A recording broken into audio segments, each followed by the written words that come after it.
हमारे साथ इस वक्त सुधांशु त्रिवेदी जी इस वक्त जुड़ चुके हैं। सुधांशु त्रिवेदी जी, इस मैसिव विक्ट्री के पीछे क्या वजह आप मानते हैं?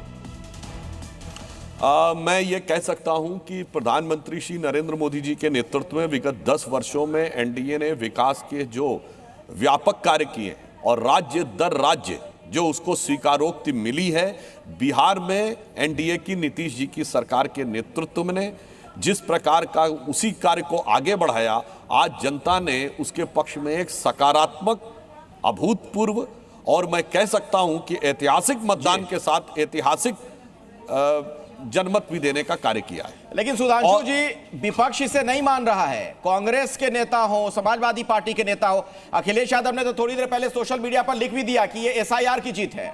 तो ठीक है, मैं उनसे कहना चाहता हूं कि भाई मैं विपक्ष के नेताओं से बहुत विनम्रता से कहना चाहता हूं, अभी अभी चुनाव हुए ना, मतदाता सूची सबके पास है, तो सब चेक वेक करवा लिया है ना। एक बूथ पे 1000 से 1200 वोट ही होते हैं। जरा 10-10 कार्यकर्ताओं को लगा दीजिए और एक बार देख लीजिए कि कितनों में डुप्लीकेट जो है वो फोटो लगी हुई है। और मैं दूसरी बात भी कहना चाहता हूं, फिर इसके अलावा ये 6 बजे के बाद बहुत लंबी लंबी लाइन लगी थी, उसका वीडियो बनाया है कि नहीं बनाया है? और अभी आपके जो बूथ लेवल एजेंट थे, उन्होंने कोई शिकायत दर्ज की है कि नहीं दर्ज की है? यह सब कुछ साल बाद के बवाल के लिए रखा है।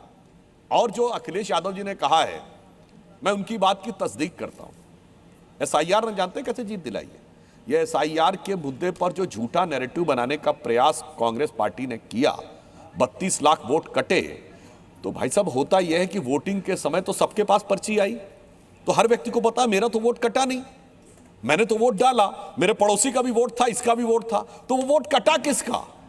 तो सबको लगता ओहो, ये वैसे ही रहस्यपूर्ण लोगों का वोट कटा जो कहीं दिखाई नहीं पड़ते थे, पर केवल वोटिंग के समय आके शायद वोट डाल जाते थे। जो बाहर वाले रहे होंगे, जो उस प्रकार के रहे होंगे, संदिग्ध वोटर जो थे वो नहीं दिखे, तो जो अदृश्य वोटर थे उनके प्रति जनता के मन का संदेह और गहरा करने में उन्हीं के आंदोलन ने सफलता पाई है। तो मुझे लगता है एसआईआर के कारण सुधांशु जी, आप हमारे साथ बने रहें। जी, अनिल यादव हमारे साथ इस वक्त कांग्रेस के प्रवक्ता जुड़ गए। अनिल जी, जनादेश को स्वीकार कर रहे हैं आप लोग? अभी की बड़ी खबर दर्शकों को बता दें पहले जरा, रुझानों में 200 के करीब पहुंच गया एनडीए। अभी 198 सीटों पर एनडीए के उम्मीदवार आगे चल रहे हैं, यानी डबल सेंचुरी लगाता हुआ यह गठबंधन दिख रहा है। 243 सीटों में से अगर 200 सीटों की तरफ यह गठबंधन बढ़ रहा है तो जाहिर तौर पर यह जीत की सुनामी ही कही जाएगी। रुझानों में अभी 198 सीटों पर एनडीए के प्रत्याशी आगे चल रहे हैं। अनिल जी, जनादेश को स्वीकार कर रहे हैं?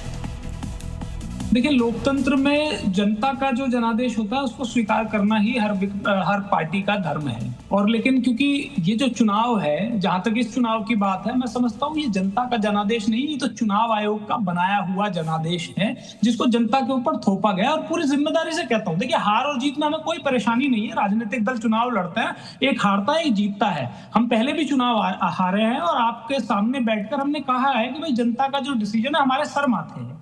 लेकिन ये जो चीजें हुई है ना, इससे साबित हो गया कि जनता, बिहार की जनता हारी है, उनके मुद्दे हारे और चुनाव आयोग और उनकी जो कारगुजारी थी वो जीती है। सबने देखा कि भाई किस तरीके से, आपको तो याद होगा पिछला चुनाव 5 साल पहले जब विधानसभा चुनाव हुआ था, ना के बराबर अंतर था हमारे दोनों पार्टियों में। और मैं आंकड़ों की बात कर रहा हूं, मैं भावुकता की बात नहीं कर रहा हूं कि भाई मुझे अच्छा लग रहा है या बुरा लग रहा है, वो अलग बात है। मैं तो तथ्यों की बात कर रहा हूं कि पिछले चुनाव में 55 सीटें ऐसी थी जिनमें 5000 से कम का डिफरेंस था। हम सभी ने देखा कि लगभग 40 लाख वोटर्स काटे गए। यहाँ पर एसआईआर का नाम लेकर कुल मिलाकर आप यही कहना चाह रहे हैं कि इस बार भी वोटों की चोरी हुई है, यही कहना चाह रहे हैं? यही कहना चाह रहे हैं? जवाब देना चाहेंगे सुधांशु जी? इसमें कोई अलग समझने की तो बात है नहीं। चलिए, 40 लाख ये कह रहे जनता की हार है। ये नहीं पूछा जाता कि जब तुम्हारी जो इलेक्शन कमिशन वाली जो सीट आती है, जो पन्ना आता है जिसमें एक व्यक्ति के नाम, ठीक है, जवाब ले लीजिए डॉक्टर सुधांशु त्रिवेदी से।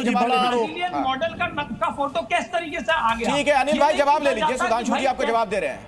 ठीक है सुधांशु जी। नहीं, जवाब इनसे मैं क्या लूंगा? मैं तो चुनाव आयोग से पूछ रहा हूँ। ये तो खुद अरे आरोप लगा रहे हैं, तो भाई जो पार्टी जीत रही है उसके सुधांशु जी इस पर जवाब देना चाहते हैं। सुधांशु जी, देखिए, मैं इनको जवाब देना चाहता हूं जो चुनाव आयोग की बात कर रहे हैं। भाई साहब, 35 साल से कांग्रेस का ऐसा ही बैंड बज रहा है बिहार में, हमारा नहीं। अब आपके सुलभ संज्ञान के लिए मैं बताना चाहता हूं, ये आपके वोट 35 साल से कौन उड़ा रहा था? हम तो आए हैं 10 साल पहले। 1990 में आपको पता कांग्रेस कितनी सीटें जीती है? 71, तब तक बड़ी पार्टी थी। जमानत जब्त हुई 103 पे, वोट परसेंटेज 24। 1995 29 सीटें जीती, 16% पे वोट, 167 पे जमानत जब्त। सन 2000 23 सीटें जीती, वोट परसेंटेज 11 पे आ गया। भाई साहब जमानत जब्त हुई 231 सन 2000 में। अब आइए 2005 केवल 58 सीटें लड़े और जीते 10, वोट परसेंट आ गया 5 पे। अब 2010 में आप 4 सीटें जीते, 216 पे जमानत जब्त हुई और वोट परसेंटेज 8 पे। 2015 में आप 27 सीटें जीते। मैं पूछना चाहता हूं भाई साहब, ये 35 साल से जो वोट उड़ रहा था, ये कौन चोरी कर रहा था? इतना झूठ बोलने का प्रयास करेंगे तो मैं कांग्रेस के लोगों से कहना चाहूंगा, मैंने अभी भी कहा कि भाई 40 लाख वोट आप कहते कटे तो 10%, 4 लाख ही लोग आ जाके खड़े हो जाते कि मेरा वोट कटा। चलो 1%, 40,000 ही खड़े हो जाते। तो मैं कांग्रेस से कहना चाहूंगा कि ये कबीर दास का दोहा है, उन्हें याद करना चाहिए कि बुरा जो देखन में चला, बुरा अपनी बात पूरी करें।